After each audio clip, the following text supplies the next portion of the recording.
주식 투자 심플하게 충분하게 스텝스. 투자자 입장에서 빠르고 정확한 시황을 전달드릴 최경진의 퀵시황입니다. 요즘은 한국이 미국을 선행하는 것 같습니다. 오늘은 어떠셨나요? 네, 오늘은 저는 그 롤러코스터를 타본 적이 없는데 무서워서 못 탑니다. 저는 큰맘 먹고 가서 한번 타볼까 했는데 또 줄이 많아서 또 포기했다가 그래도 한 번은 타봐야 되지 않을까 싶어서 갔더니 이제는 우리가 헤어져야 할 시간, 음악이 나오네요. 네, 오늘도 바로 질문 드리겠습니다. 오늘 거래량은 10억 주를 넘지 못했습니다. 오전에 좋았는데 왜 밀렸을까요? 어제 미국 시장 같은 경우는 다우존스는 올랐는데 나스닥이 빠졌죠. 나스닥이 빠진 이유는 뭐 명확하게도 넷플릭스가 폭락했기 때문에 빠졌다. 뭐 사실 뭐 우리나라하고는 큰 영향이 없는 거니까 주가가 좀 올라갈 수 있다라고 생각을 했는데 올랐어요. 오르다가 중국 시장이 문제인데 중국 시장이 이렇게 또 빠졌다가 점심시간 지나고 나서 2시에 또 이렇게 올랐다가 다시 내려갔어요. 그리고 나서 이제 오늘 장중 저점을 깨고 내려가는 듯한 그런 흐름이 나왔는데 오늘 뭐 중국 전문가 분들은 뭐 그 위안화가 약세로 간 게 지금 그 악재였다. 뭐 이렇게 얘기를 하고 있는데 위안화 약세면은 중국 같은 수출 국가는 좋아야 하는 게 아닌가 싶기도 한데 하여튼 뭐 그것 때문에 빠졌다라고 얘기하니까 뭐 그런가 보다 이렇게 생각을 해야 되겠죠. 네. 우리 시장도 그러니까 2시 넘어가지고 살짝 이렇게 반등이 있었다가 갑자기 밀려가지고 우리나라도 그때부터 쭉 밀렸다. 오늘 뭐 선물 같은 경우 외국인이 사가지고 그것 때문에 기관 쪽에서 매수가 좀 많이 있었죠. 6천억 정도 있었던 것 같은데 전기전자 쪽을 한 4천억 정도를 샀어요. 코스닥 같은 경우는 외인이 계속 팔았고 뭐 아쉬운 거는 선물 매수가 6천 계약 정도 그 정도에서 넘지를 못했다라는 거. 그게 좀 아쉬운 부분이고 뭐 여전히 지금 현재 시장이 올라가는 거에 대해서 아무도 믿지 않는다라는 게 문제일 것 같습니다. 어제 그 유럽의 3월 신차 등록이 있었는데 이게 마이너스 20.5%예요. 이게 이전은 마이너스 6.7%였는데 우리나라 차 브랜드가 유럽에서 판매가 엄청나게 많이 증가했다고 지금 자동차들이 올라가는데 신차 등록은 엄청나게 많이 줄었잖아요. 네. 판매가 실제로 많이 되고 있지 않아요. 다른 그 브랜드 같은 경우는 아마 반도체 부족 때문이지 않을까 싶은데 어저께 그 ASML이라고 하는 반도체 장비 회사 실적이 나왔는데 거기 CEO가 반도체가 부족해가지고 세탁기를 사가지고 그 세탁기를 뜯어가지고 거기서 반도체를 꺼내가지고 쓴다. 이렇게까지 지금 반도체가 부족한 상황이다. 이렇게 얘기를 하니까 당연히 뭐 자동차가 좀 안 좋은데 우리나라만 반도체 수급이 다른 브랜드보다는 조금 나아가지고 판매가 좀 더 많지 않았을까 하는 그런 생각이 들고요. 그리고 독일의 3월 생산자 물가가 월간으로 4.9%가 올랐습니다. 월간으로. 이전은 1.4%였는데 또 급등했어요. 생산자 물가가. 전망은 2.6%였고 분기 단위로는 30.9%가 올랐고 이전은 25.9%, 전망은 28.2%였는데 전망치를 또 상회를 했다. 그리고 유럽의 2월 무역 수지는 76억 유로 적자가 나왔어요. 이전은 272억 유로. 어제 일본의 그 무역 수지 관련된 그 통화 단위가 달러가 아니고 엔화였습니다. 엔화. 제가 잘못 보고 말씀을 드렸는데 하여튼 뭐 유럽도 적자다. 그리고 유럽의 2월 산업 생산은 월간으로 0.7%, 이전은 마이너스 0.7%였어요. 산업 생산이 2월 달에는 조금 늘었다. 2월 말 정도에 전쟁이 시작됐으니까. 그리고 연간으로는 2%, 이전은 마이너스 1.5%였다. 그리고 미국의 4월 15일자 30년 모기지금리는 5.2%로 또 올랐습니다. 지금 지난번에 5.13이었는데요. 신청은 마이너스 5%로 감소했다. 이전은 마이너스 1.3%였고. 그리고 캐나다의 3월 인플레이션율은 월간으로 1.4%가 나왔어요. 이게 연간으로는 6.7%. 예, 캐나다도 물가가 지금 빠르게 뛰고 있다. 그리고 캐나다의 그 신규 주택 판매 지수가 월간으로 1.2% 증가했어요. 예, 이거는 뭐 이전은 1.1%였는데 연간으로 11%, 이전은 10.9%. 집값이 상당히 높은 수준인데도 불구하고 캐나다 이 주택 판매는 좋네요. 네. 그리고 미국의 3월 기존 주택 판매가 577만 채가 나왔는데 이게 이전은 593만 채였어요. 전망은 한 580만 채 정도 나오지 않을까 싶었는데 그보다 조금 작게 나왔죠. 네. 판매 지수는 마이너스 2.7%였고 이전은 마이너스 8.6%였다. 요거 관련해가지고 기존 주택 판매가 지금 좀 줄긴 했는데 이 전미 부동산 중개인 협회 거기서 3월 기존 주택 중위 가격 평균 가격, 중위 가격을 얘기하는 건데 37만 5천 달러 정도 된다고 했어요. 네. 많이 오른 거죠. 지금 이게 연간으로 15% 정도, 전년 동기 대비해서 15% 정도 뛰었다. 집값이 계속 올라가고 있다. 거래는 줄었는데 가격은 계속 올라가고 있다. 뭐 이렇게 얘기를 하고 있어요. 그리고 러시아의 3월 생산자 물가는 월간으로 5.9% 올랐습니다. 5.9%. 거의 뭐 독일도 4.9%, 러시아는 5.9%. 이전은 3.9%였고 이게 분기 단위로는 26.7%, 이전은 23.5%였어요. 이게 러시아가 물가가 이게 좀 더 많이 뛰어야 되는데, 예. 다 차단됐잖아요. 더 많이 뛰어야 되거든요. 예. 겁날 정도로 뛰어야 됩니다, 이거는. 뛰어야지 전쟁이 멈추죠. 그리고 한국의 3월 생산자 물가가 나왔는데 이게 월간으로 1.3%가 나왔어요. 이전은 0.5%였는데 우리나라의 생산자 물가도 많이 뛰었다. 에너지 원자재 가격이 2월, 3월 정도에 많이 뛰었잖아요. 그것 때문에 영향이 좀 큰 것 같고 연간으로는 8.8%, 이전은 8.5%였습니다. 뭐 지금은 사실 이런 그 경제 지표 관련된 부분들이 시장에 크게 영향이 없어요. 지금 이미 물가가 많이 높다라는 거를 알고 있고 이게 과연 지속될 것인가에 대한 논쟁이 있고 다른 부분은 사실 경제가 지금 침체가 가느냐 안 가느냐 그런 신호가 지금 당장 나오는 건 아니거든요. 네. 그래서 별 큰 의미는 없었다. 네. 그리고 러시아가 우크라이나 측에다가 평화 협상안에 서면 답변을 전달했다 이렇게 했는데 우크라이나 대통령은 받은 적이 없다 이렇게 얘기를 했어요. 네.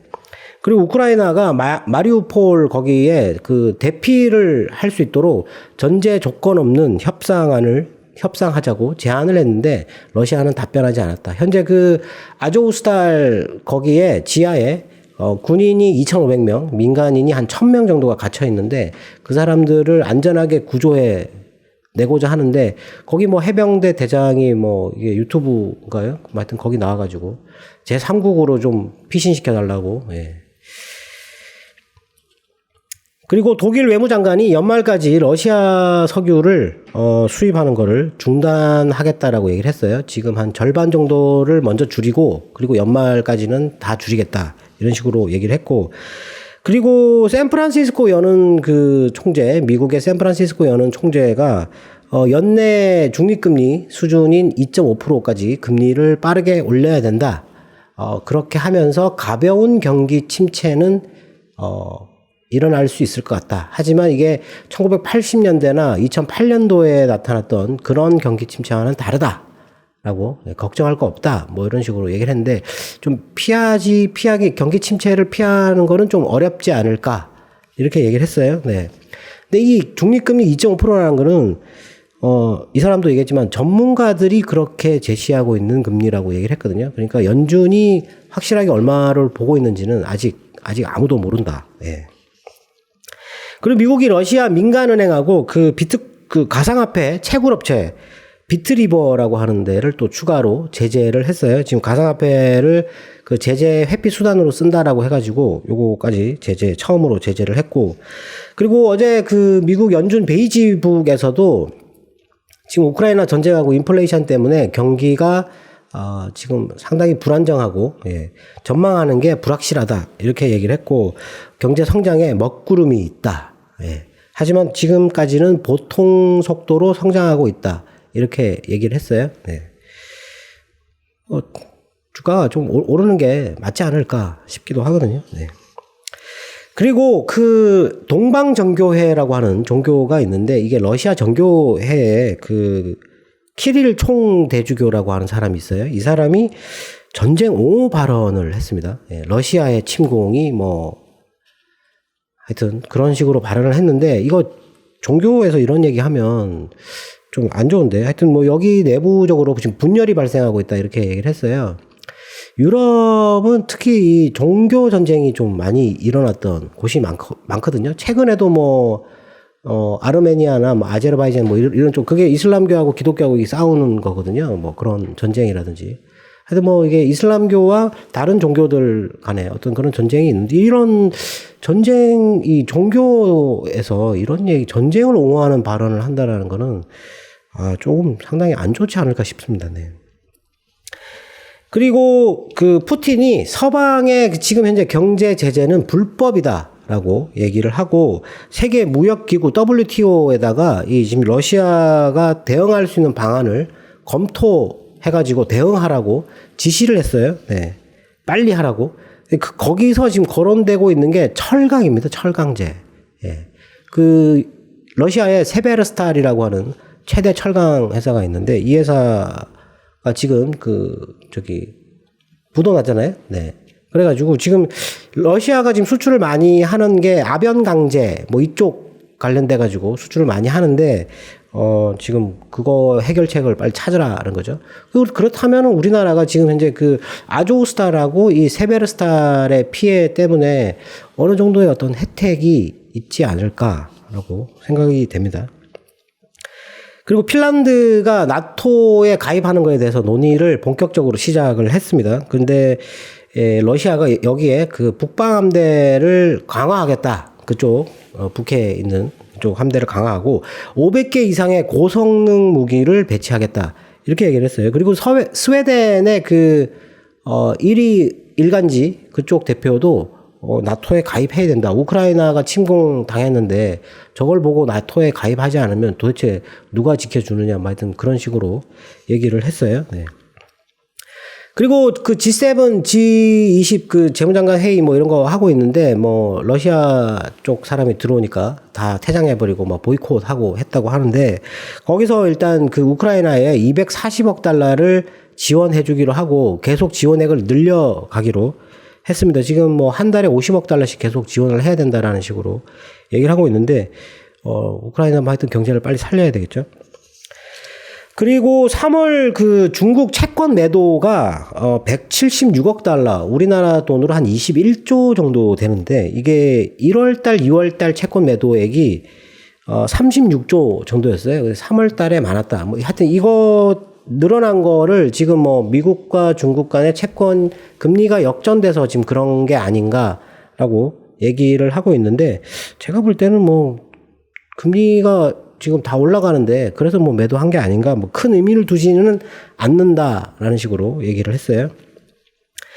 그리고 IMF 부국장이 그 엔화가 지금 약세인 거에 대해서 얘기를 하면서 일본은행이 이 부양적 통화 정책을 유지를 해야 된다고 얘기를 했어요. 네, IMF가 뭐 일본 경제는 다르다. 이 사람이 한 얘기가 일본 경제는 다른 나라하고 다르다. 인플레이션이 높지도 않고 그렇기 때문에 지금 경기가 안 좋으니까 부양시키기 위해서 돈을 더 풀으라는 거죠. 예, 엔화 약세 지금 뭐 괜찮다 이렇게 얘기를 하는 거고 일본 내부적으로는 뭐 기업인들이나 이런 쪽에서 지금 엔화 약세 너무 심하다고 불만이 엄청나게 고조되고 있고 금리를 올려야 된다라는 식으로 얘기를 하고 있는데도 불구하고 통화 정책을 고수를 계속 하고 있어요. 예. 거기에 지금 IMF가 지금 도우는 거죠. 이렇게 얘기를 해가지고 이게 과연 맞을까요? 이게 이런 게 사실 납득이 이해가 되지 않는 그런 얘기들이잖아요. 예, 엔화 약세에 대해서. 그러니까 어제 제가 말씀드린 엔화의 그 갉아먹는 듯한 그런 공격이 있지 않을까 싶은 그런 얘기들이 이런 말도 되지 않는 이런 얘기들 때문이지 않을까 싶습니다. 네. 그리고 그 이달 초에 그 러시아가 지급한 루블화 채권 이자 원금 그거를 다음 달 4일까지 달러로 바꿔주지 않으면 디폴트다라고 예, 거기 이 파생 결합 상품 그 결정위원회가 있어요. 왜냐하면 디폴트일 경우에 CDS라고 해서 이 스왑 이거 있거든요. 이게 보험 상품 이게 이제 발동이 돼야 돼요. 부도다 그러면 이제 발동이 돼야 되는데 거기서 그렇게 되면 그 CDS 프리미엄 그거를 그 금융회사에서 지급을 해야 되거든요. 원금을 지급을 해야 되는데 지금 현재 러시아 쪽에 노출된 게 한 45억 달러 정도. 예. 뭐 그 정도 큰 규모는 아닌 것 같은데 하여튼 뭐 금융회사들이 피해를 보는 회사들이 있겠죠. 예. 그리고 독일이 그 지금 네덜란드 업체가 지금 개발하려고 승인을 요청한 북해산 천연가스 개발을 승인했어요. 네. 이 업체는 승인 나면 즉시 시추 가능하다고 얘기를 했는데 한 600억 세제곱미터 정도 된다고 합니다. 이게 독일과 네덜란드의 연간 그 천연가스 소비량의 한 절반 정도의 양이다. 예. 하여튼 그런 얘기를 했고 오늘 뭐 나온 얘기는 뭐 이 연준의 그런 뭐 그 금리 관련된 뭐 계속 나오는 얘기고 똑같은 얘기를 하고 있는 거죠. 네. 그 다우존스는 오르고 금리를 사실 뭐 지금 더 이상 이제는 겁먹을 이유는 없는데 뭐 하여튼 10년물 금리가 이렇게 살짝 내려왔어요. 예. 그 내려오면서 이제 주가가 좀 올라가는 게 아닌가 싶은데 3%를 넘는 거는 안 좋을 것 같고 일단 뭐 지금 그 테슬라의 실적이 좋게 나와가지고 오늘 밤에는 또 나스닥이 좀 올라가지 않을까 하는 그런 기대감은 있는데 이게 중국이 많이 빠지다 보니까 나스닥 선물이 올라가다가 2시 50분에 다시 내려왔거든요. 예. 뭐 중국 시장이 마치면 올라가지 않을까 싶습니다. 네. 네. 오늘은 많은 업종과 종목들이 올랐는데요. 특별하게 눈에 띄는 섹터가 있었을까요? 네, 질문에 그 완성품을 만드는 뭐 삼성전자나 현대차나 뭐 이런 업체들은 안 좋은데 소재와 장비주들이 지금 천천히 올라가고 있다면 실적이 좋다라고 생각을 하고 매수를 해야 되는지 물어보셨는데 제가 보기에는 뭐 그 실적 발표 시즌에 그 전에 이미 이렇게 상승 흐름을 이렇게 타지 않습니까? 그렇게 타면 100%는 아니지만 뭐 많은 부분에서 그 실적이 좋게 나오거든요. 예, 이미 그게 소문이 나요. 왜냐하면 탐방을 갔다 오잖아요. 실적 발표하기 전에. 그래서 증권사들이 실적 전망치를 내놓거든요. 예, 그것 때문에 주가가 올라가는 거거든요. 예, 좋게 봐야 되는데 전방산업이잖아요. 완성품을 만드는 그 전방산업이 안 좋다 그러면 일단 소재도 안 좋을 거고 장비도 당연히 안 좋겠죠. 당연히. 예. 안 좋은데 이게 지금 그 공급망 때문에 그런 거라고 생각을 많이 하지 않습니까? 그리고 반도체 공장을 지금 여기저기에다가 지금 많이 지으려고 하잖아요. 공장을 지으면 장비가 들어가야 되고 그리고 지금 공급망 때문에 부족한 거지 반도체가 지금 없어서 못 파는 거잖아요. 그러니까 당연히 반도체 재료, 소재, 2차 전지 재료, 소재 이런 것들은 당연히 지금 물량을 대느라고 바쁘겠죠. 대신에 원자재 가격이 뛰었기 때문에 그거를 이게 계약을 맺을 때 이쪽 그 완성품 만드는 업체들이 가격을 올려서 계약해주냐 안 해주냐 그게 중요하겠죠. 예. 근데 그거를 잘 몰라요. 근데 완성품을 만드는 업체들은 거의 대부분 다 대기업이잖아요. 근데 소재나 장비를 만드는 회사들은 그보다 훨씬 작은 회사들이거든요. 예. 자동차 부품 업체들의 그 영업이익률을 보면 1%에서 2%밖에 안 됩니다. 매출이 1조인데 영업이익이 뭐 100억도 안 나오는 회사도 있어요. 네. 그런 거는 사실 이게 대기업들이 가격을 안 올려주기 때문에 지금 건설업체 같은 경우도 지금 그 건설 이 소재 이거 납품하는 회사들 200곳 정도가 지금 가격 올려달라고 지금 하지 않습니까? 지금 건설 현장이 중단됐다고 얘기가 나왔었는데 하여튼 뭐 그런 게 있어가지고 2차 전지나 반도체는 부족하다 지금. 예. 그래서 소재나 이런 게 좋고 공장도 계속 짓고 있잖아요. 2차 전지 공장도 짓고 있고 반도체 공장도 짓고 그걸 지으면 장비는 들어가야 되니까 좋은데 이제 회사들이 실제 투자해서 장비를 발주하는 시기가 언제냐는 게 중요하거든요. 뭐 하여튼 무조건 좋다고 무조건 사서 뭐 계속 기다릴 수는 없는 거니까 그런 게 나타날 때 그때 사시면 될 것 같고요. 오늘은 철강 금속 쪽을 계속 보고 있는데 포스코도 올랐고 그 중에서 오늘 많이 오른 게 황금 ST라고 예전에 한번 제가 추천을 드렸었는데 스테인리스 스틸 만드는 회사죠. 이 회사가 오늘 갑자기 올랐어요. 갑자기 지금 10% 넘게 올랐는데 외국인이 50만 주 이상을 샀어요. 제가 한 1년 넘게 이 종목을 갖고 있었는데 이렇게 많이 산 적이 없어요. 예. 근데 이게 왜 이렇게 올라갈까? 근데 이 회사는 사실 너무너무 싸거든요. 너무너무 쌉니다. 거의 뭐 반값이에요. 반값이고 실적도 지금 작년 3분기부터 실적이 50%씩 증가하고 있어요. 안정적으로. 그러니까 생긴 지 오래된 회사이기 때문에 실적이 안정적인데 이게 50%가 증가했으면 그게 올라야 되는데 안 오르고 있었거든요. 그게 오늘 올랐는데 뭐 하여튼 전체적으로 봐서 철강 금속에 대해서 좀 시장이 재평가를 하는 게 아닌가. 15년 만에 2007년도에 그랬거든요. 근데 지금 15년 만에 철강 이 산업, 철강 금속 산업에 대해서 어떤 좀 재평가가 있는 게 아닌가. 이런 쪽으로 좀 기대를 좀 해봐야 되지 않을까 싶고. 그리고 오늘 리포트 중에서 그 효성 첨단 소재를 얘기하는 그게 있었는데, 거기에서 여기서 만든 그 제품 중에 타이어 코드하고 아라미드가 있어요. 아라미드가 뭐냐면 방탄복 만드는 소재거든요. 예. 지금 최근에 그 다른 나라들이 우크라이나에다가 방탄모, 철모, 그리고 방탄복을 많이 지원을 했잖아요. 그래서 뭐 좀 그런 것도 있겠지만 아라미드가 올해 이 효성 첨단 소재의 실적을 견인할 것이다라는 그런 리포트의 내용이었어요. 그렇다면 아라미드를 생산하는 다른 업체를 한번 찾아볼 필요가 있는데 오늘 코오롱 인더가 올랐어요. 코오롱 인더. 그리고 지금 신규로 진입하려고 하는 회사가 애경 케미칼입니다. 애경 케미칼. 애경 케미칼은 지금 그 공장 가동률을 지금 계속 보고 있는데 지금 효성 첨단 소재 같은 경우는 공장 가동률이 90%를 넘고 있고 코오롱 인더 같은 경우도 지금 80% 후반대가 나오고 있어요. 근데 이 애경 케미칼은 거의 80%에 근접한 공장 가동률이 있는데 신규로 지금 진입하는 사업이 아라미드하고 그리고 바이오 디젤이거든요. 이 두 개를 애경 케미칼에 대해서 좀 이렇게 이번 실적에서 그런 숫자가 나와주기를 기대를 하는데 하여튼 효성 첨단 소재만 볼 게 아니고 이 아라미드를 만드는 다른 업체들 코오롱 인더 같은 경우는 지금 바닥에 기고 있기 때문에 이런 얘기 들어와서 오늘 한 2% 정도 오르면 당장 사고 싶거든요. 예. 그런 쪽으로 한번 보시는 것도 낫지 않을까 싶습니다.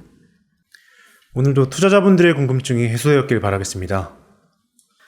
네, 조금 전에 이 돈바스 그쪽 지역에 북동남 쪽으로 해서 3면으로 지금 공격이 시작되고 있다라고 얘기를 했는데 마리우폴에 있는 그 사람들을 빨리 좀 구출해냈으면 하는 바람이 있습니다. 지금까지 최경진의 퀵시황이었습니다. 감사합니다.